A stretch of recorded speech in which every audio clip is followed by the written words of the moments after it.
So you guys had some stretches where you came back a little bit, pushed a bit. When things were going well, what was going right for the team? Um, I think when we sat down and started guarding the ball, I think we were doing good things. Our transition offense got going just by getting stops, rebounding, and being physical. But when we're not communicating, not guarding the ball, they were just scoring the ball every time. So that was the game. How much do you think communication was an issue in the first half? It's just we gotta get ourselves going. Just our energy was not there. Probably not sharing the ball enough. Not getting stops. So we got discouraged and they just got the energy up, and it was hard after that to just get back in the game. You took a charge there, I think in the third quarter or maybe in the fourth, and it was kind of right after a couple ones. Was there almost like you see Gilliard take a charge and Perry? Is there almost a feeling like those guys have put it on the line, now I want to go out and do the same thing? Evan's been really good. He's been doing a great job. I think he has the most charges on the team, and he's probably the smallest guy on the team. So it tells a lot about his character. But everybody got to sacrifice their body, and we're just not, our energy was just not there tonight, and we got to fix it.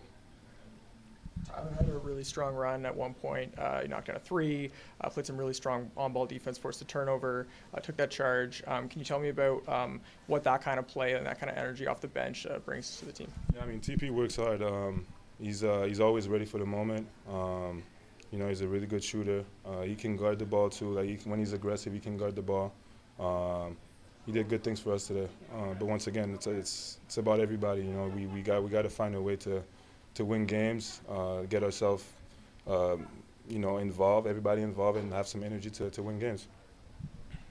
There was a time later, the second half of the game, where I felt like you guys were making some defensive adjustments, going back and forth between man and zone. Was there something you found that particularly effective in that period? Just thinking about it, it's really, like I just said, we need to guard the ball. We went to zone because we couldn't guard the ball, but we got to have some pride in one-on-one defense. And, we didn't do it tonight, so that's why we lost. In the third, the defensive intensity seemed to pick up. What were you liking from your team that almost brought you guys back into the game? Compete. This league is full of hungry competitors, and if you don't bring that every night, you got no shot. We can talk about schemes and coverages, but you gotta love to compete. And regardless of who's out there on the floor, we gotta compete. Turnovers were a bit of an issue again. What do you even say to the team kind of just about cleaning up that action? Gotta value the ball a little bit more. Be a little more crisp with our passes, a little tighter with our spacing, getting guys in our spots, kind of helping the guys on ball make better decisions. It's a lot on them, but it's also what the floor looks like around them.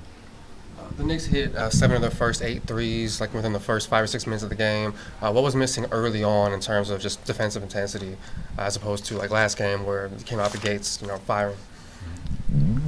They attack the paint, right? And are they capable shooters? Absolutely. When you allow them freedom of movement, when you allow them to get comfortable, and they were comfortable tonight. At no point did they feel it's the first, 6, 7, 8 minutes of the game, and I think that's the result. Now you get a team that's elite downhill. Feeling more comfortable, and then they make shots. And that's a recipe for a long night. We talked earlier about the importance that transition would have for you guys in this game, but you weren't really able to get out and running. Why was that? Got to get stops to run. There was a point in the second half where the lead got cut down from around 30-ish to about 10. What was missing as far as just getting over that final hump? Well, I think, first and foremost, credit our bench. We subbed all 5 in there, and they competed. They show heart, they show fire, they show grit. And I think that's what energized our first group to come back and try to compete. So kudos to them. But, for us, it can't start in the second half. It can't start with our, subbing 5 at a time and then trying to find ways to create energy. We got to bring that ourselves. Tyler got some extended run in the second half off the bench. Can you tell me about what you saw from him out there? Aggressive, very gritty, small but fiery. And he can really shoot the ball. He's got a high IQ. Obviously, size-wise, he was a bit overmatched tonight with their taller guards, but he competes. What do you think it does for the team and the bench when Tyler or Evan in quick succession take charges from 6'7", 6'8" guys? What can that do? Maybe not even just in this game, but for the team going forward. We just talk about making winning plays, and the guy takes one every game. We talked about being selfless, thinking of yourself less, and he does that. He puts his body on the line every single day. And when we have an entire team willing to play with that level of selflessness, I think we'll be much happier at the end of games.